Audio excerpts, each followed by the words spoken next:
இந்த பதிவை முழுமையாக பாருங்கள். மறக்காமல் லைக் பண்ணிவிட்டு உங்கள் நண்பர்களோட பகிர்ந்துக்குங்க. அனைவருக்கும் கோபிநாத்தின் அன்பு வணக்கங்கள் நண்பர்களே. பொதுவாக இந்த மரணம் அப்படிங்கிறது ஒருவரை நெருங்கும் முன்பு ஏதேனும் அறிகுறிகள் தெரியுமா அப்படின்ட்டு நிறைய பேர் தேடி இருப்போம். அதை பற்றி அறிந்து கொள்ள ஆர்வமாக இருந்திருப்போம்.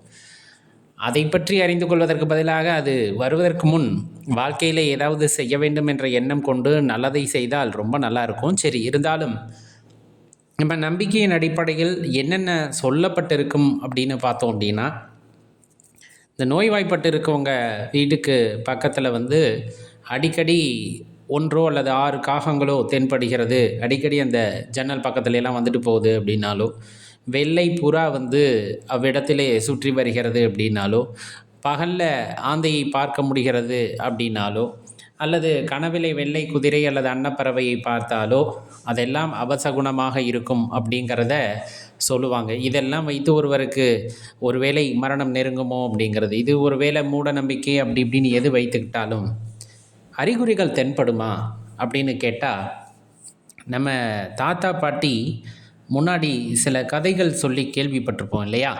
என்னென்னா, கதைகளில் இது நடந்த சம்பவமாக கூட சொல்லுவாங்க. சில பேர் இறந்து போயிட்டு திடீர்னு கொஞ்சம் நேரத்துக்கு அப்புறம் உயிர் பிழைத்து வந்ததாகவும், அங்கே அவர்கள் தூதுவர்களை பார்த்ததாகவும், இந்த மாதிரி நிறைய கதைகளை சொல்லி நம்மை வளர்த்திருப்பார்கள்.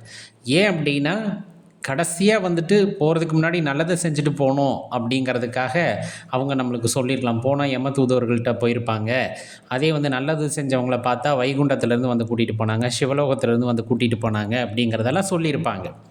இதையெல்லாம் தாண்டி யார் கூட்டிகிட்டு போகிறாங்கங்கிறத தாண்டி அந்த அறிகுறி அப்படிங்கிறத நம்ம தெரிஞ்சுக்க முடியுமா அப்படின்னு கேட்டால், வயதானவர்களிடமிருந்து நாம் தெரிந்து கொள்ள முடிகிறது. இப்போ சமீப காலத்தில் ஒரு யூடியூபர் நினைக்கிறேன், அவங்க அம்மா இறக்கிறதுக்கு முன்னாடி பார்த்திங்க அப்படின்னா, ஒரு நாளைக்கு முன்னாடி நிறைய கறியெல்லாம் எடுத்துகிட்டு தனக்கு பிடித்ததையாக செய்து போட்டாங்க. கூடையே இருன்னு சொன்னாங்க. இந்த மாதிரி சில விஷயங்களை பகிர்ந்திருந்தார். அது மட்டும்தானா அப்படின்னு கேட்டோம்னா, நம்ம சொந்தக்காரங்களாக இருக்கலாம், தெரிஞ்சவங்களாக இருக்கலாம், ரொம்ப நோய்வாய்ப்பட்டிருப்பாங்க. திடீர்னு நினைவு ரொம்ப நாளாக பார்க்காதவங்க, ரொம்ப நாளாக பேசாதவங்க, அப்படி இருக்கிறவங்களையெல்லாம் நாம் பார்க்கணும் அப்படிங்கிறதும், அவங்கக்கிட்ட நல்லா பேசுகிறது, நல்லா சிரித்து மகிழ்ந்து பேசுவது, அப்படி இருந்துட்டு பார்த்திங்கன்னா திடீர்னு அவங்க இறந்துருப்பாங்க. அந்த நிகழ்வுகளுக்கு அப்புறம், ஏன்னா அது அவங்க மனசில் ஒரு ஏக்கமாக இருந்திருக்கும். அதற்கான வாய்ப்பை இறைவன் கொடுத்திருப்பார் போல். அதே போல் என்ன அப்படின்னா, நான் இறந்து போன நமது முன்னோர்களிடம் பேசினேன் அப்படின்ட்டு சில பேர் சொல்வதை கேட்டிருப்பீங்க. கனவுல இறந்து போனவங்க வரக்கூடாது அப்படின்னு சொல்கிறதுக்கும் காரணம் அதெல்லாம், அதில் நன்மையும் இருக்குது, தீமையும் இருக்குது. அப்படிங்கிறத நம்ம சாஸ்திரம் சொல்வது, எப்படி பேசினார்கள் அப்படிங்கிறத பொறுத்து.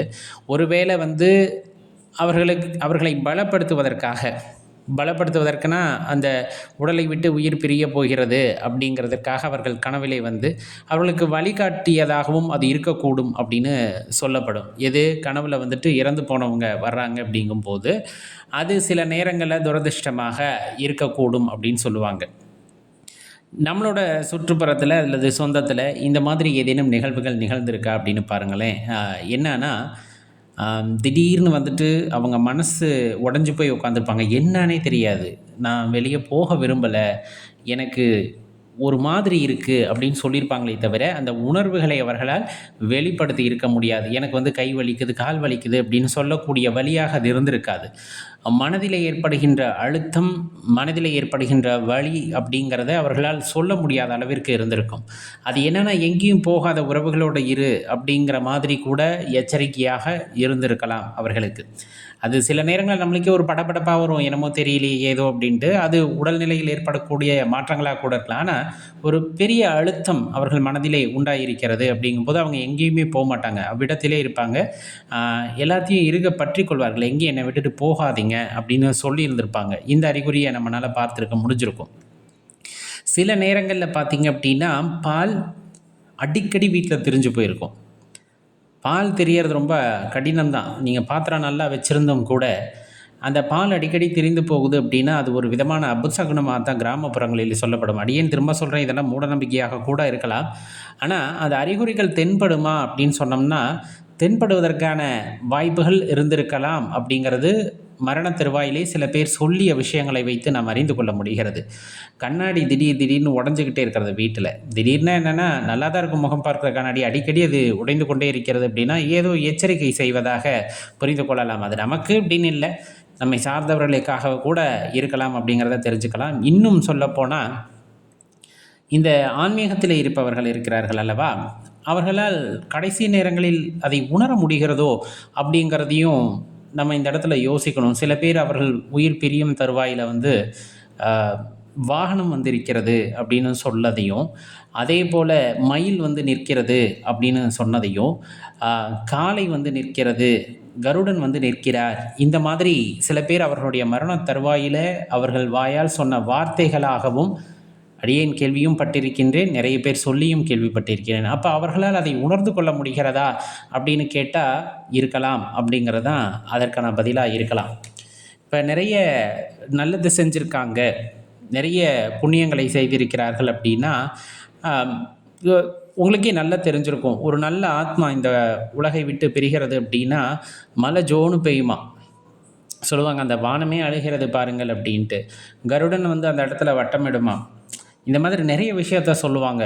அது வாழ்ந்த வாழ்க்கை அவ்வளவு பெரிய வாழ்க்கையாக வாழ்ந்து விட்டு போயிருக்கிறார் அப்படிங்கிறதுக்காக அந்த மாதிரி அறிகுறிகள் எல்லாம் தென்படும் அப்படிம்பாங்க. எப்போ? மரணத்திற்கு அப்புறமா. மரணத்திற்கு முன் இப்போ நம்ம சொன்ன மாதிரி சில விஷயங்கள் சகுனங்களாக இருக்கலாம், இல்லைனா அவங்க உணர்ந்துக்கிறது. ஏன்னா அவங்க சொன்னாதான் நம்மளுக்கு தெரிஞ்சிருக்கும். மரண தருவாயில் அவங்க என்ன பார்க்குறாங்கங்கிறத அவங்க புலம்பலை வச்சு நம்ம தெரிஞ்சிருக்கலாம். ஆனால் இதுதான் அப்படிங்கிறது யாருனாலையும் வரையறது கூட முடியாது. நிறைய பேர் அறிகுறிகள் சொல்லுவாங்க இப்படி அப்படின்ட்டு. அது உடல்நிலை சரியில்லாமல் இருந்ததுன்னா ஒரு மாதிரி இருக்கும், நல்லா இருந்து திடீர்னு உடல்நிலை பாதிக்கப்பட்டு உடனே இறப்பவர்களும் இருக்கிறார்கள். அவங்களுக்கு ஒரு அறிகுறியுமே இருந்திருக்கு, ஆனால் சின்ன சின்ன சகுனத்தடைகள் இருந்திருக்கலாம். அந்த மாதிரி விஷயங்களை கூர்ந்து பார்க்கும் பொழுது தான் இப்படிப்பட்ட அறிகுறிகள் எல்லாம் இருக்குமோ அப்படிங்கிறத நம்மளால் தெரிஞ்சுக்க முடியும். எது எப்படி இருந்தாலும் சரி, இந்த அறிகுறிகளை வைத்து நாம் ஒன்றும் செய்ய போகிறது இல்லை. ஒரு மனிதனுக்கு வாழ்க்கை ஆரம்பிக்கிறது, முடிவும் எழுதப்பட்டு தான் இருக்கும். அந்த முடிவு காலம் அப்படின்னு வரும்போது யாருனாலையும் நான் இன்னும் கொஞ்சம் நேரம் இருந்துட்டு வரேன்லாம் சொல்ல முடியாது. அந்த காலம் வந்தால் நம்ம போய் தான் ஆகணும். ஒருவேளை போகிறதுக்கு முன்னாடி சின்ன சின்ன அறிகுறிகள் அவரவர் செய்த பாவத்திற்கும் புண்ணியத்திற்கும் ஏற்ப அவரவருக்கு தெரியலாமோ என்னவோ.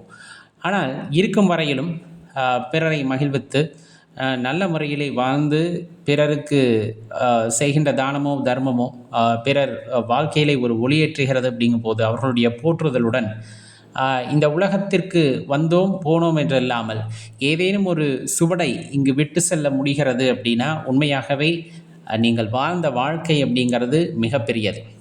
அந்த சுவடு அப்படிங்கிறது எப்படி இருக்கணும் அப்படின்னா, ஒரு 2000 பேர்த்த குடும்பப்படுத்தினார், 3000 பேர்த்த குடும்பப்படுத்தினார்லாம் இருக்கக்கூடாது.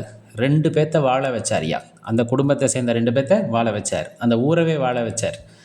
அந்த ஊரே செழிப்பாக இருப்பதற்கான காரணம் அவர் தான். அவரை மாதிரி அன்பானவர் யாரும் இருக்க முடியாது, அவரை மாதிரி தர்மா பண்ணக்கூடிய யாரும் இருக்க முடியாதுன்னு சொல்கிறாங்க பாருங்கள். அந்த சுவடு அப்படிங்கிறது காலத்திற்கும் அழியாமல் நிற்கும் அப்படின்னா மாற்று கருத்து இல்லை. அவ்வாறு வாழ்ந்து பாருங்கள், வாழ்க்கை இனிமையாகும், மரணமும் வரமாகும்.